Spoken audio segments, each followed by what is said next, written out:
দুর্দান্ত ও অবিশ্বাস্য এক ম্যাচ জিতে বিশ্বকাপের শেষ ১৬ নিশ্চিত করেছে ডিফেন্ডিং চ্যাম্পিয়ন আর্জেন্টিনা। তবে আলবিসেলেস্তেদের জয় মোটেও সহজ ছিল না। শেষ মুহূর্ত পর্যন্ত দারুণ লড়াই করে ৩-২ ব্যবধানে হেরে বিশ্বকাপ থেকে বিদায় নিয়েছে নবাগত কেপ ভার্দে। ১২০ মিনিটের টানটান উত্তেজনাপূর্ণ এই ম্যারাথন লড়াই শেষে স্বস্তির নিঃশ্বাস ফেলেছে আর্জেন্টিনা। এখন মেসিদের লক্ষ্য পরবর্তী রাউন্ড। এরই মধ্যে নিশ্চিত হয়েছে শেষ ১৬র প্রতিপক্ষ। আর্জেন্টিনা মাঠে নামার প্রায় ৪ ঘন্টা আগে ডালাস স্টেডিয়ামে মুখোমুখি হয়েছিল মিশর ও অস্ট্রেলিয়া।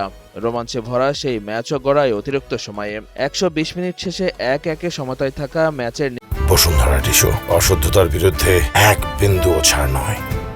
নিষ্পত্তি হয় টাই ব্রেকারে। সেখানে ৪-২ ব্যবধানে জয় তুলে নিয়ে শেষ ১৬ নিশ্চিত করে মিশর। ফলে কোয়ার্টার ফাইনালে ওঠার লড়াইয়ে মুখোমুখি হবে আর্জেন্টিনা ও মিশর।